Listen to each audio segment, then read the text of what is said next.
গত কয়েকদিনের প্রচণ্ড গরমে কার্যত নাজেহাল সাধারণ মানুষ। গরমের দাবদাহ থেকে বাঁচতে নানা ধরনের পরামর্শ দিচ্ছেন চিকিৎসকরা। দক্ষিণ রায়দের ক্ষেত্রেও এর ব্যতিক্রম নয়।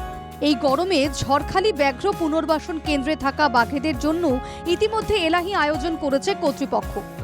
এই পুনর্বাসন কেন্দ্রে থাকা 3টি বাঘ যাতে কোনোভাবেই গরমে কষ্ট না পায় সেজন্য পশু চিকিৎসকের পরামর্শ অনুযায়ী তাদের ভিটামিন সি ট্যাবলেট ও ওআরএস জলে গুলে খাওয়ানো হচ্ছে বলে জানান কর্মীরা।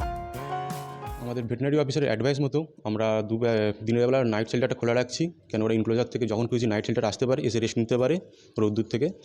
তাছাড়া আমরা ড্রিঙ্কিং ওয়াটারটা প্রতিদিন ফ্রেশ ওয়াটার দিচ্ছি, বাথটাবে আমরা ফ্রেশ ওয়াটার দিচ্ছি রোজ, এবং খাবার জলের সাথে ওদের ড্রিঙ্কিং ওয়াটারের সাথে আমরা ইলেকট্রোলাইট পাউডার দিচ্ছি, এবং তার সাথে ভেট অফিসারের প্রেসক্রাইব অনুযায়ী আমরা ভিটামিন A3 প্রিপারেশন দিচ্ছি। সুন্দরবন ওয়াইল্ড অ্যানিম্যাল পার্কে থাকা বাঘেদের দুবেলা দীর্ঘক্ষণ ধরে পাইপের মাধ্যমে জল ছিটিয়ে তাদের স্নান করানো হয়। 24 ঘন্টা ধরেই বাঘেদের খাঁচায় ফ্যানের ব্যবস্থাও করা হয়েছে।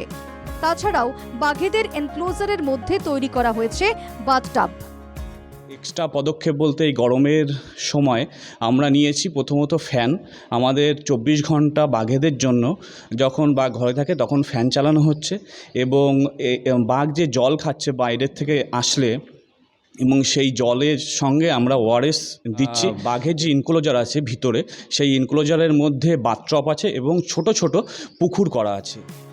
বাঘেদের শরীরকে ঠান্ডা রাখতে এত সব ব্যবস্থা করা হলেও তাদের খাবারের মেনুতে আপাতত কোনো পরিবর্তন করা হয়নি বলেই বন দফতর সূত্রের খবর। তবে দুবেলাই বাঘেদের খাঁচাগুলিকে পরিষ্কার পরিচ্ছন্ন রাখছেন সেখানকার কর্মীরা। ঝড়খালি থেকে সৌরভ বিশালের রিপোর্ট, NKTV বাংলা।